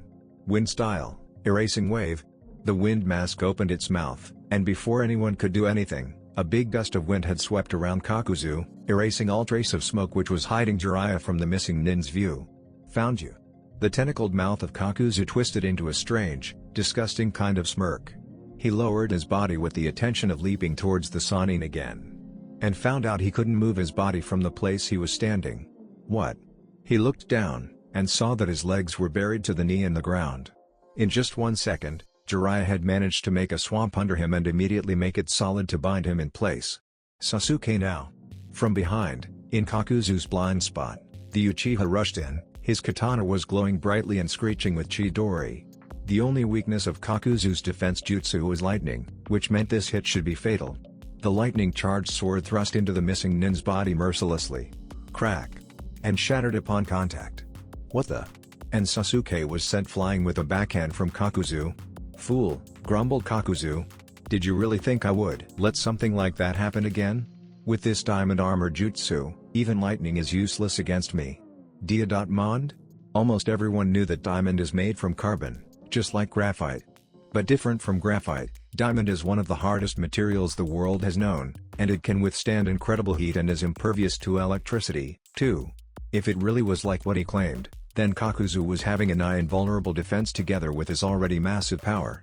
How are they going to defeat something like that? Kakuzu turned, ripping his legs from the ground on the way, and Sasuke felt a chill running down his spine. Eat this, bastard. The air was suddenly filled with loud screeching. Kakuzu turned his head towards the direction of the noise, and was immediately engulfed in the tornado coming from Naruto's Rasen Shuriken colliding with his body. Naruto, Sasuke blurted out. Never before had he felt so relieved seeing the blonde than right now. Why didn't you rescue Fu-chan? Naruto whispered when he landed next to Sasuke. She was just lying over there. He pointed at her, who was lying motionlessly a few feet away. It's not that easy. Sasuke gritted his teeth. Then I'll go save her, Naruto exclaimed, and jumped towards where Fu was lying. Wait, Naruto. Then a fist smashed at his side, launching him away. Ack. What the? From inside the tornado, Kakuzu emerged. His diamond armor was cracked in many places, but there wasn't any harm to his real body inside. And the damage was immediately repaired as they were looking. I'm impressed, the missing nin remarked. That jutsu was definitely on a different level. This is the first time I've seen such a powerful wind jutsu like that. What the fuck? Naruto gaped. He could tank a Rasen Shuriken just like that? How is that possible? You really think it's that easy? Sasuke scowled, face palming. But that also means I cannot go easy on you anymore, Kakuzu continued. I will have to finish you fast. Two of the masks on Kakuzu's back burst out when the Taki missing nin was weaving through hand seals, and aimed at where Naruto and Sasuke were standing. Crap. Triple style, Delta Stream Cannon. From before, it had been 2, but now, it was 3. The blast of 3 chakra elements rushed towards Sasuke and Naruto, and with this, even if they dodged, they would still be caught in the splash damage. And with this level of power, it seemed Kakuzu didn't have any intention of holding back, even with Naruto, the Jinchuriki, as his enemy. I won't let you. From nowhere, Jiraiya suddenly appeared in front of the two boys and held out his hands. From his palms, 10 layers of transparent chakra barrier manifested, protecting the Sannin and the two boys from the raging elemental blast coming from Kakuzu. The blast hit the barrier, making an earth-shaking explosion, and sending embers and debris everywhere. What can we do now? Sasuke whispered panickingly. Even your strongest jutsu cannot do anything to him. We're dead. Actually. Naruto bit his lip, I still have another stronger jutsu. If that jutsu hits, he will be finished for sure. But the problem is, I need at least 2 minutes to prepare it, and I only have one shot at it. If it fails. It is possible? Asked Sasuke, his eyes widened. Naruto nodded. Yes. But how can I find even 1 minute in this fight? The moment I take my eyes off him, he will pulverize me. Consider it done. Naruto blinked. Eh? You need 2 minutes, right? Sasuke said confidently. I will buy you 20 minutes if you want. Just use your strongest technique and blow that bastard to bits for us. Oi, if you brats are planning anything, you should do it now, because this barrier won't hold out for much longer. Jiraiya screamed out, and the two boys turned towards him. The 10 rings from before were reduced to only 3 rings now, and even those 3 rings would not be able to take much more damage. Alright, Naruto nodded. I'm counting on you. I'll try to be quick. Be careful. Sasuke grinned. Then, he reached up the locks on his jacket armor, his arm and leg protectors. With loud clicks, the locks opened, and they fell down from his body. Crash. Crash. Crash. Crash. Crash. The noise coming from the fall of the equipments to the ground was so loud even Jiraiya, who was holding the barrier protecting them, nearly jumped and dropped it. Holy shit. Is that lead? Yes, the Uchiha smirked. And now, he disappeared from view with a remarkable speed, much faster than what he had shown before, not unlike Lee when he opened the first 2 gates, sending debris flying everywhere, and reappeared right next to Kakuzu, who was too shocked from the burst of speed to even react. E-5-5-5s. Sasuke's fist crashed into Kakuzu's cheek. It wasn't strong enough to send him away, but still managed to break his concentration on the jutsu he was using. The big jutsu fluctuated and eventually faded away, just as the barrier Jiraiya was holding collapsed. You brat. Kakuzu gritted his teeth and spun, launching another deadly punch at Sasuke, but I can see it. Chakra burst out from Sasuke's feet, pushing him away from the punch, and even before he could land on the ground, the chakra had already pushed him back to deliver another kick to Kakuzu's head. That is Sakura's jet step, Naruto gasped. She taught Sasuke that? Impressive thinking, Kokuo commented within Naruto's head. That technique, using together with the speed he has trained himself to be in his Sharingan, will make him near untouchable. And at that distance, Kakuzu won't be able to use his more powerful ninjutsu without being caught up in them too. Even if he cannot deal damage to Kakuzu, he can still keep him busy just by staying close to him. Naruto, what are you waiting for? Do what you have to do. I'll go assist him, Jiraiya yelled, and Naruto snapped out of his trance. Alright, then it's my time to shine. Do you really want to do this, Naruto? Kurama asked worriedly. I can provide you with a chakra for that, you know. No, I have to do this. Sooner or later, I will have to manage it alone. If I just rely on you every time, I will never be able to do anything in the future, so why not now? Stop being a fool. Shikaku roared. Training can be left until later, this is a matter of life and death now. There is no time for stupid chivalry. Yes, I think so too, Isabu also said worriedly. You didn't have absolute mastery of that chakra, I think you should just leave it too. No, just believe in me, Naruto cut them short with a confident voice. I have prepared it to fight those Akatsuki, I will be able to perfect it by myself, no matter what. And I'll show you all. Ugh, you are the most stubborn person I've ever met in this world. Shikaku groaned and face-bombed. Like you're the one to talk, Naruto deadpanned. I heard that. Okay, now. Shadow Clone Jutsu. 4 clones with chakra cloaks appeared next to Naruto in a puff of smoke. The real Naruto held out his hand and concentrated. In 2 seconds, a perfect Rasengan appeared on his palm. Alright, go. Upon Naruto's command, the 2 clones started molding the elemental chakra from inside their bodies. And then, their hands started moving around the perfect sphere just like before, when they first made the wind style, Rasen Shuriken. But now Naruto had understood. It was not just that simple. Folding the 2 types of chakra into a new element isn't just mixing them together. It needs the right amount of chakra, the perfect ratio of each type of chakra, and the most important, the condition for the new element to exist and the definition of what the new element is. Recreating all those conditions is nigh impossible for a normal person without training for hundreds of years. That's why those who can use advanced nature chakra are so rare and all considered people with Kekkei Genkai in the whole shinobi world. It takes 3 simultaneous lines of thought to do that, 2 to create the 2 elements at once, and 1 for all those other steps, and most people can only think about 2 things at the same time at best. But Naruto is the only ninja who can bypass all those conditions. If he cannot do it all by himself, his clones will do it together with him. If he cannot do it inside his body, he will do it outside.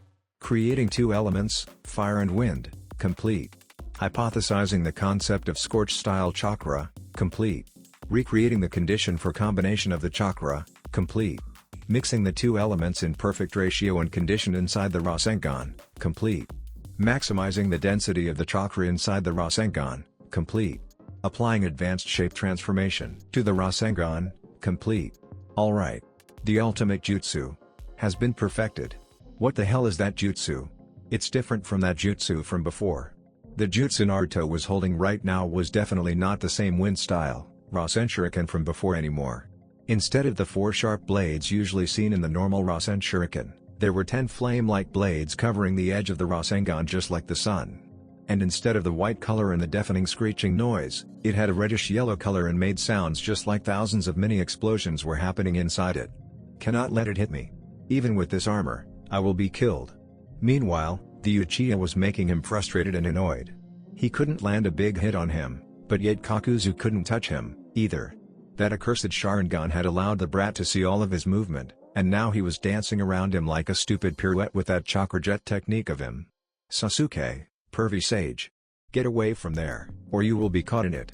The voice of the Jinchuriki rose from afar, and Kakuzu knew immediately what was going to happen. As if I'll let you, he roared, and stomped hard on the ground. Sasuke, who was moving too fast to react on the sudden action, was caught off guard and lost balance, and that moment of slight stunning was the very thing Kakuzu needed. His hand lashed out, grabbing Sasuke's neck in mid-air. Acknowledgement. Now let's see if you dare throw that thing at me, Kakuzu growled, squeezing the Uchiha's neck a bit harder. Jiraiya and Naruto cringed. Damn it, Sasuke gasped out in pain, struggling hard to get out of the vice grip which was Kakuzu's hand. The missing nin turned his head, and slugged his stomach, hard. Gah! Saliva and blood spewed from the Uchiha's mouth. His eyes widened, bore at Kakuzu's own eyes before closing when he fell into unconsciousness. Sasuke! Naruto screamed in rage and horror. Don't worry, he is not dead yet. Now, unless you stay there and dispel that jutsu. Damn you! Kakuzu's eyes widened when he saw the jutsu leaving Naruto's hand and flew towards immediately let go of Sasuke's neck and jumped hard into the sky to avoid the deadly disc raging across the air towards him. But right after his feet left the ground, he knew immediately that there was something wrong. Everything was still there, the brat lying on the ground, the Sannin and the other brat still standing over there. Except for the fact that the jutsu was still on his hand, not thrown anywhere. Fuck. Genjutsu. Now, he understood. Before being knocked out, the Uchiha had used a genjutsu with his Sharingan to trick him into releasing him and jumping up. He had forgotten, for a very brief moment, that the Sharingan can put enemies into a deep, powerful genjutsu with only a quick eye contact. That moment of carelessness had cost him everything. And right now, being on the air, he had no way to avoid the jutsu, now soaring through the air towards him. It's just like that time. Just like that inescapable vortex jutsu of that Kakashi brat. He had no way to prevent it from happening. Then the jutsu collided with his body. The scream of Kakuzu was drowned inside the incredible explosion the collision had made. Everything faded inside the blinding like the gigantic fireball, with the energy of a mini-sun, emitted. The incredible heat swept through the air, even Naruto, who was standing very far away, still felt it burning harshly on his skin. There was no way someone can be alive when caught in this jutsu. Even if he had diamond skin. The fireball died down, and there was no trace of Kakuzu anymore, not even a tiny speck of dust. Everything of him had been atomized by the extreme heat and energy the jutsu emitted. Even the odor had been erased. If the wind style, Rasen Shuriken can be considered thousands of blades that shreds everything, then the jutsu Naruto had just used, scorch style, Rasen Shuriken, can only be treated as an atomic bomb which pulverizes, decimates, erases everything on its way. Naruto slumped down to the ground. Tailed beast chakra be damned, he was completely exhausted from using that jutsu alone. But anyway. So it's all over, huh? Jiraiya, who had come and sat next to him for a while, grinned. Yeah, it's over. For now, at least. And that's basically what happened, yeah. Naruto's party, including Tsunade and Shizune, was now sitting in the small study in the residence of the leader of the village hidden in the waterfall. Facing them was Shibuki, the young leader of the village. After rescuing Fu from the 2 Akatsuki members, Naruto had insisted that they escorted her back to Takigakura in case someone else attacked again. Fu hadn't felt too comfortable about that. But before the, kinda, annoying protectiveness of the male Jinchuriki, she had to agree reluctantly. We would like to thank you, Jiraiya-sama and Tsunade-sama, for rescuing Fu from those Akatsuki. The village leader got out of his seat and bowed deeply. Jiraiya hastily leapt out of his seat and pulled the man up from the ground. Please, don't say that, Shibuki-sama. Besides, he jerked his finger towards Naruto, it was that brat who insisted on helping her, not us. He is also a Jinchuriki, he understands her better than us. He is also a Jinchuriki? Shibuki gasped. Then maybe. He stopped in the middle of his word, and bit his lip. Then, he looked at Jiraiya and Tsunade. Can we talk alone a bit, Jiraiya-sama, Tsunade-sama? Oh, and please stay here too, Fu-chan. Jiraiya narrowed his eyes, but still nodded, and waved Team 7 out of the room. After the Konoha shinobi had already been out of ear reach, the young leader went straight to the point without any hesitation. Jiraiya-sama, can you bring Fu together with you to Konoha? The question startled everyone in the room. Shibuki Nikan. Finally, Fu was the one who spoke up first. Her eyes were full of tears. You don't want me to stay here? No, Fu-chan, don't think of it like that. Shibuki shook his head. You're just like a little sister to me, but other people in this village don't think like that. You have already known what they treat you as here. After seeing you finally have some friends like that, I really don't want to see you go back to your old life, alone without anyone loving you. Except for me. Yeah, Shibuki nodded when seeing Jiraiya and Tsunade's expression. Even the shinobi here hate her. If those Akatsuki attack again, I don't think we can protect her. If the shinobi force doesn't want to, like that. Fu-chan, I really don't want to see the day you are captured and killed without being able to do anything. I was entrusted with the position of village leader after my father died, yet I'm just a coward, an incompetent who cannot even protect my village from invaders, cannot even stop my sensei from defecting. He added miserably. Silence filled the air after Shibuki's word. Then Jiraiya said, well, Konoha is honored to fulfill your request, Shibuki-sama. Naruto would love to have a new friend like her. But we will have to see if she has any problem with it first. What do you think, Fu? Fu swallowed when the three other pairs of eyes poured into her face. This was too big a decision for her to decide. I agree. Finally, after a lot of thinking, she nodded, but still hesitated. But that means I have to leave Shibuki Nikan, right? Hem. The two men and Fu turned back to Tsunade, who was grinning cheekily. About that. I have an idea. That was the shared reaction of the three members of Team 7 when hearing the announcement from Jiraiya. The man nodded with an ear-splitting grin. That's right. She will go back to Konoha with us to join our rank of shinobi, and Takigakure has agreed to become Konoha's ally and trade partner, and will open their embassy in Konoha for the first time in years. That's incredible, Fu-chan, Naruto exclaimed. In Konoha, there are many people, you will have a lot of friends. I'll introduce you to everyone. Yeah, including your girlfriends, Sasuke snorted. Naruto snapped his head back. Why are you so insistent on me having a harem, team? Because you really have one, that's why, Sasuke put on his troll face again. Why you? Bonk. Be nice to each other, you two. Sakura's shadow loomed above the two boys. It was amusing to see the two powerful boys being scolded by a little girl like that. While the children were bickering with each other, the grown-ups just stood there quietly, observing them. Finally, when Naruto declared it's time for them to go back and pulled Fu's hand and ran away, with Sakura and Sasuke chasing after him to get him to slow down, Tsunade spoke up. So that boy Naruto is the child of destiny in the Dode's prophecy, huh? He surely has potential, I admit. I kinda like him. He has managed to change me after all.